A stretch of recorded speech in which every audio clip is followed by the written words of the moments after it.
en Derecho Previsional, acá en el estudio. ¿Cómo le va? De Legalnea.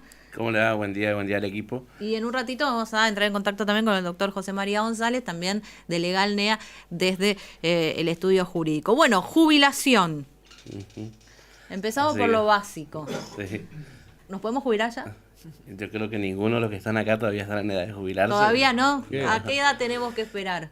Y bueno, la ley previsional establece de que las mujeres se jubilan a partir de los 60 años y los hombres se jubilan a partir de los 65 A años. Marcelo le queda poquito, a mí me queda falta, estamos en la recta final. Ya Sí. está, ya, casi. Quédate tranquilo que yo me jubilo, el año siguiente empezaba la gestión, así que... Pero Podemos uno compensar por los aportes. puede empezar a preparar con tiempo, o sea, el tema de la jubilación, hay que esperar a cumplir esa edad, es decir, llego a los preparar con 60 tiempo? y qué sé yo, 2 meses, 3 meses antes ya empezar a juntar los papeles, todo, o tenés que esperar, o sea, ¿cuál sería qué sería lo ideal a la hora de...? Siempre lo ideal ya es cuando uno está avisorando o está viendo que está por llegar a la edad de jubilaciones, siempre ya es bueno ya presentar todos los papeles y la documentación que respalde que tiene tanto la edad necesaria como los aportes.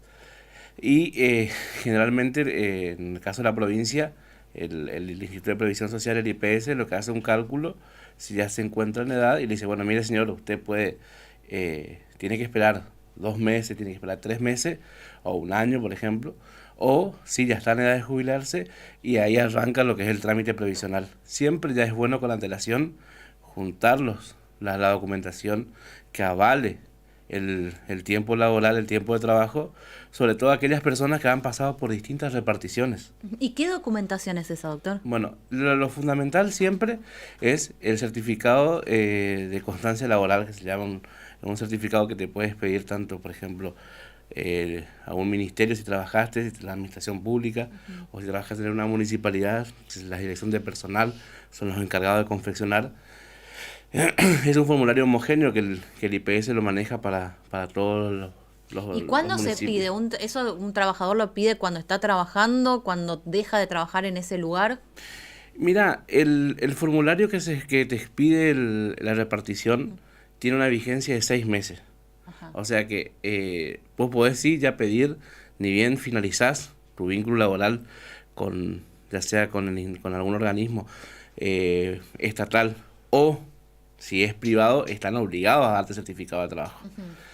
Después de eso, seguramente cuando pasa el tiempo, como sabemos la administración pública tiene su burocracia, se facilita mucho el trabajo que uno vaya a una compra y le diga, mira, este certificado que me expidieron en el año 2010, hoy yo necesito que tenga fecha actualizada. Ahí ya se lo actualiza, Y ahí aunque se lo sea actualizan. viejo y se hace Sí, directamente. directamente. O la sea que repartición. tener los papeles ordenados es... Bueno, ahora vamos a preguntarle también porque eso estamos hablando de toda una trayectoria laboral registrada. ¿Qué pasa con los trabajadores independientes? ¿Qué pasa con las personas que no saben si su empleador le hizo los aportes? Está el doctor José María González, lo saludamos también. Hola, buen día.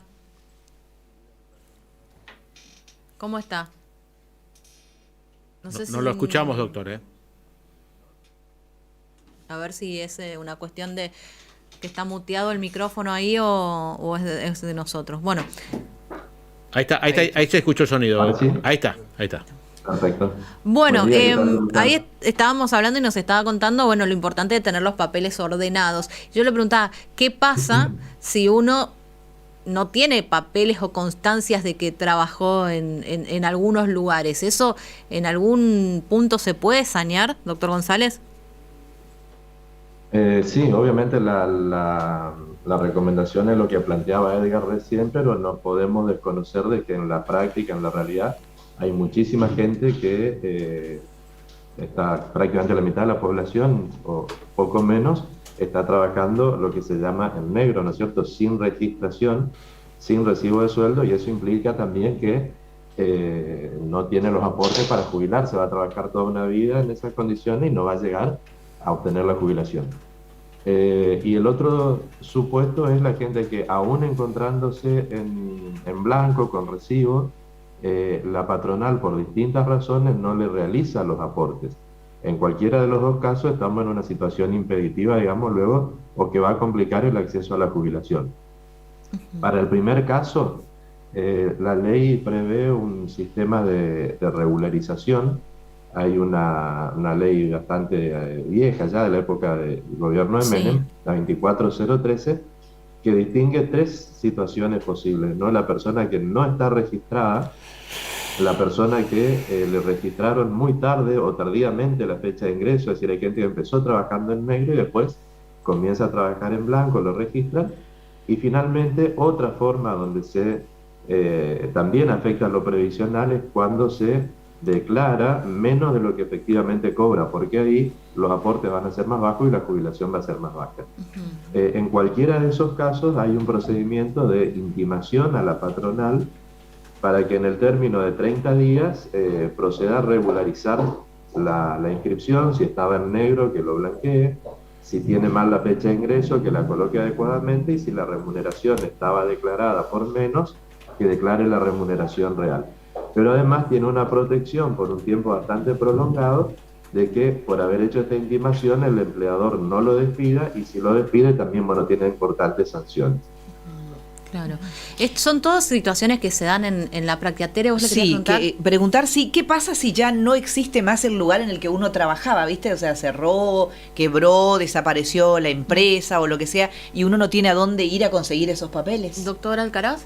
Sí, en ese caso siempre está el ANSES, por ejemplo, en el caso de que cuando son jubilaciones en el aporte privado, hay formas de acreditar el vínculo laboral, siempre hay medios de prueba o formas de cual permite probar de que una persona efectivamente probó. Es un caso muy complejo lo que plantea la señora Teresita, pero existe la posibilidad, y hay casos y jurisprudencia que han demostrado de que se puede llegar a demostrar de que Juan trabajó en el año 2005 vamos a decir, una marca comercial que no existe en Corrientes, en Iñiguez, claro, y que bueno, no le hicieron los aportes necesarios, y que bueno, efectivamente prestó servicio y que se le reconoce. Y todo eso, primero, ¿se hace administrativamente ante ANSES o hay que hacer un juicio? Y segundo, si todo eso va retrasando también la posibilidad de que salga la jubilación. Por supuesto que, primero, nosotros tenemos un sistema de jubilaciones compartidos. Hay 2 cajas previsionales, está el IPS, que es la caja provincial, sí, y está el ANSES, que es la caja nacional.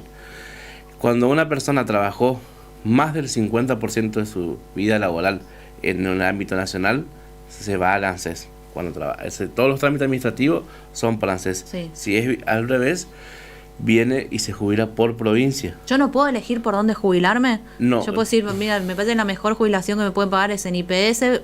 Yo trabajé en la provincia y a su vez fui monotributista, digamos. Sí. Sí o sí es el tiempo en el que estuve más, o sea...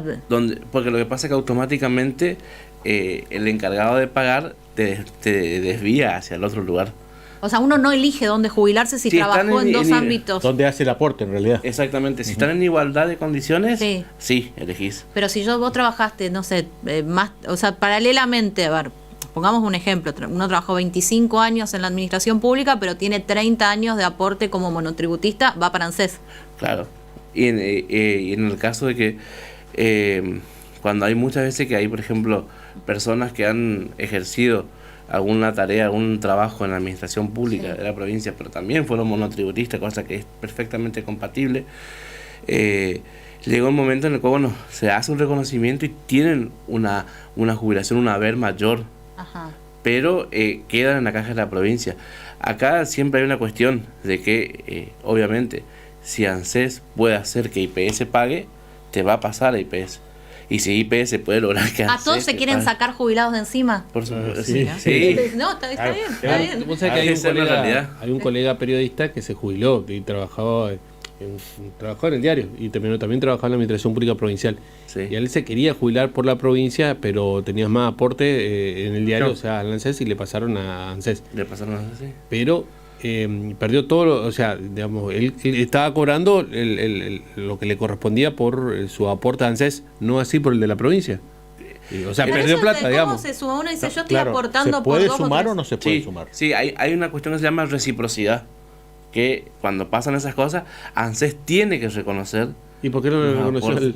Bueno, en ese caso, ahí es donde vamos a la otra instancia, salimos a lo administrativo y nos vamos a lo judicial. Ahí es donde se plantean las acciones de amparo. O depende en qué situación está, puede ser un juicio contencioso administrativo.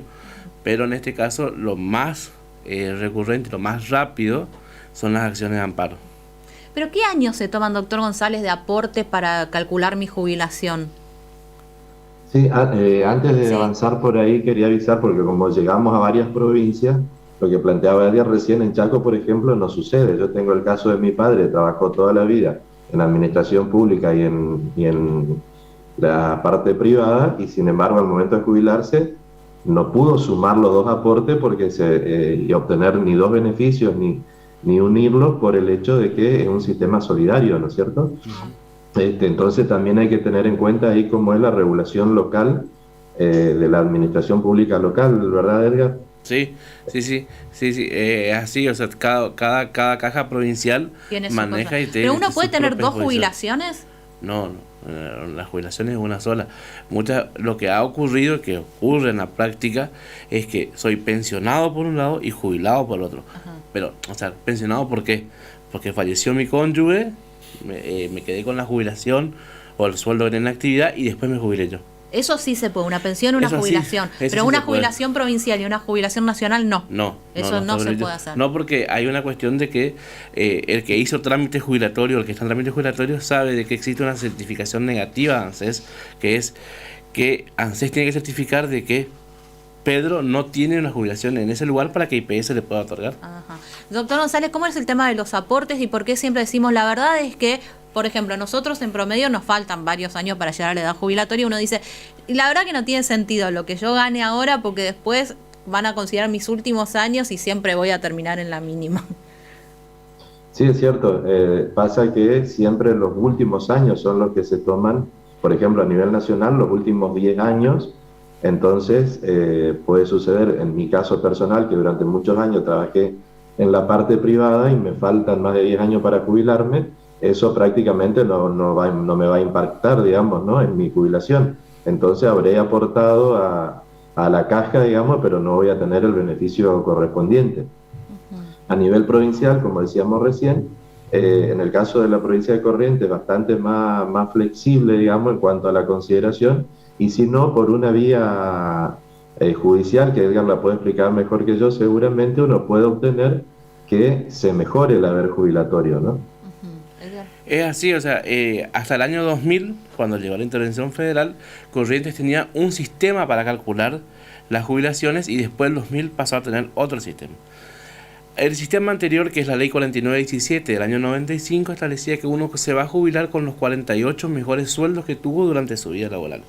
No importa que haya sido al principio o en el medio. Eso decía antes del 2000. Se ve mucho eso en el caso de un docente, por ejemplo. Claro.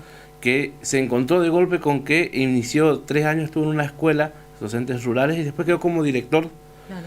El sueldo de un docente rural, de un director de escuela rural, es mucho mayor a lo que es un docente de escuela de capital, por ejemplo, de grado. Y después, bueno, vino un traslado, le movieron y terminó trabajando después como maestro de grado, como le llaman ellos. Y quedó allá hace 25 años atrás después. Sí. Y bueno, ¿qué pasa? En el 2000 se cambió el sistema previsional cómo calcular y pasamos a tomar los últimos 10 años de aporte. Si nos basamos por la ley 4917, texto original, mediante una acción de amparo, puede tomarse esos 48 mejores sueldos para liquidarle su jubilación. Claro. Si no, le tomarán los últimos 10 años. Como hace ANSES. Es el mismo cálculo. Pero para poder aplicar esa ley que fue derogada en la intervención se necesita hacer una acción de amparo y una vía judicial. Una acción judicial, sí. ¿Cuántos amparos? Hay muchísimo amparo. No, amparo hay muchísimo. ¿Es verdad que todo el que se jubila por la provincia judicializa? Amparo, claro. Casi. Y mira, yo conozco casos puntuales que hemos visto en el cual, a plata de hoy, ¿no? Sí. Personas que estaban cobrando una jubilación de 57.000, 58.000 pesos, mientras la acción de amparo han llegado a 120.000, 125.000. Doctor González, ¿y no habría que modificar la ley ya previsional para que quede, digamos, la que tenga que ser, la mejor que sea, pero, digamos, toda esta cuestión, si bien podrían decir, bueno, pero esto da trabajo a los va en contra del trabajo de los no, abogados. Pero pensar que tanto, o sea, que cualquier persona se jubila y judicializa y encima después la justicia le da la razón, no es como económicamente... Pasa que el problema va más allá de la ley, digamos. El problema es que una ley que sea más beneficiosa para el empleado futuro jubilado va a impactar necesariamente en la caja de jubilaciones, que va a tener que pagar más. A su vez, tenemos un problema que es jurídico, pero más que jurídico es económico, que es el de la falta de registración. Tenemos gente que no aporta porque está en negro, justamente. Entonces, las cajas no tienen la financiación adecuada.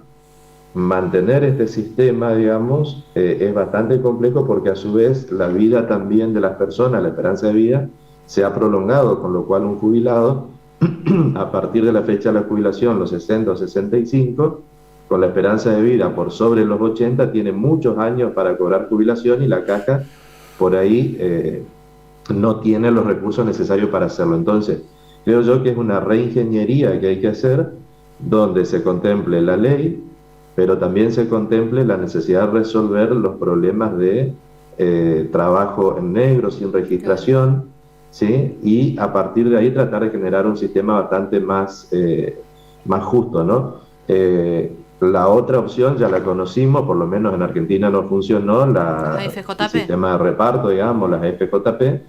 Bueno, hay países donde funciona, pero bueno, nosotros somos bastante particulares, y hay recetas que funcionan en el mundo, pero acá lamentablemente no funcionan, ¿no?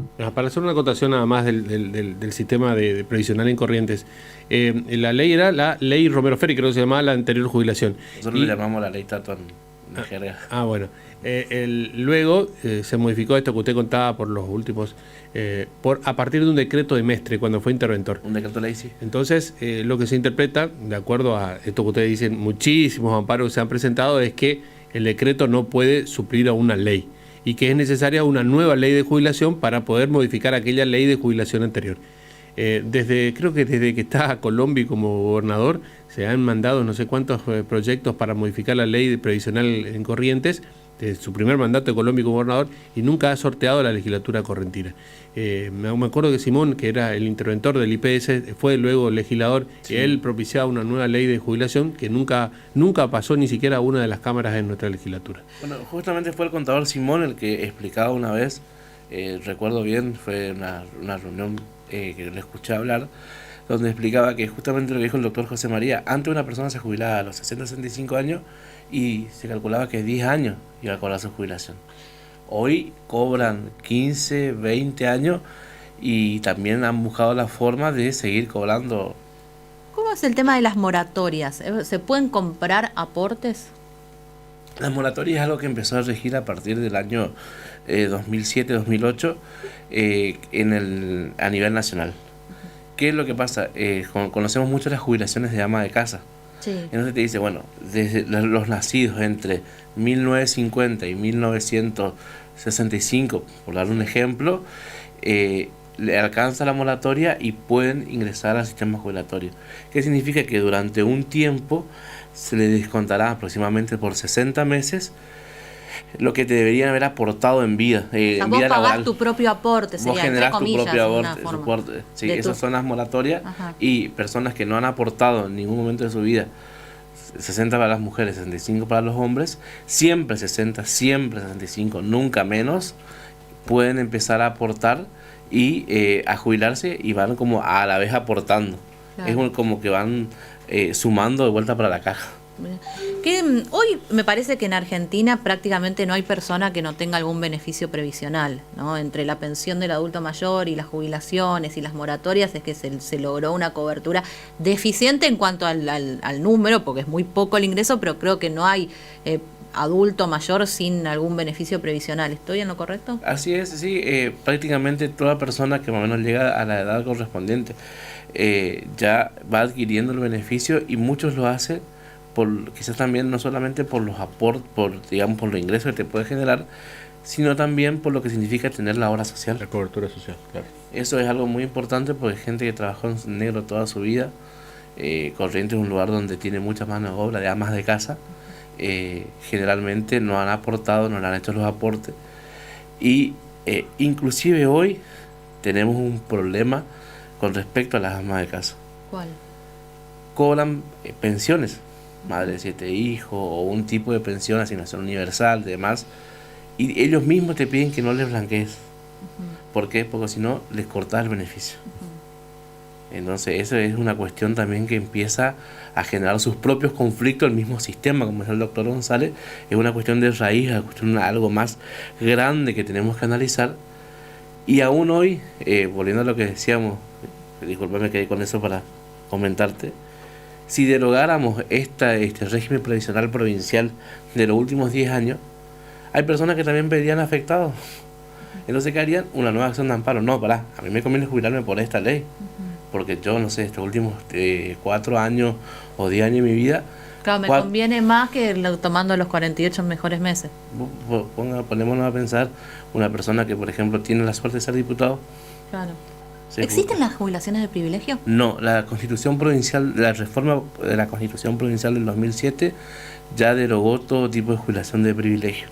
Antes, persona que comenzó a apoyar la mano sobre la Biblia, como le dicen, ya se jubilaba como diputado, como senador. Los únicos que tienen suspensiones son los expresidentes, que sabemos que está ocurriendo eso, es noticia corriente. Con el tema de Cristina. Doctor Alcaraz, gracias. Doctor González, ¿algo favor. más? Sí, no, en este caso que planteaba Edgar, que es muy actual, de hecho tenemos muchos juicios de ese tema, plantear esto de que la gente que, para no perder un beneficio social, no está blanqueada, llegada a la hipótesis de que se haga un juicio, el juzgado le va a dar la razón lo mismo, es decir, va a pasar por alto el juzgado el hecho o este consentimiento, digamos, de estar en negro para poder seguir cobrando un plan social, digamos, ¿no? Un beneficio social. Entonces, eso no exime al empleador de la responsabilidad por un eventual juicio laboral. Esto ya fue resuelto por los juzgados locales reiteradamente, ¿no? Un dato, pues la gente piensa, bueno, voy a tomar a alguien así porque de esa manera el día de mañana no me va a poder reclamar. Claro. Sí, le van a poder reclamar y le van a ganar. Doctor González, ¿hoy es su cumpleaños? Hoy es mi cumpleaños, sí. Ay, que lo cumpla feliz, que lo cumpla feliz, que lo cumpla, que lo cumpla, que lo cumpla feliz. ¿Hasta la factura? Ahí está. Acá el que feliz cumple paga. Claro. Está prometido por el Día del Periodista los sanguchitos y la torta. Sí, se le está amontonando se le está amontonando la promesa. Mucho festejo. Bueno, Sí. felicidades. 48 horas trabajando, tenemos enseguida una audiencia, no podía estar ahí, así que sí. Nunca hemos fallado a la promesa. No, eso es verdad, eso es verdad. Doctor González, muchas gracias, felicidades. Gracias, mi amable. ¿Nos vamos a la pausa? ¿Les parece bien?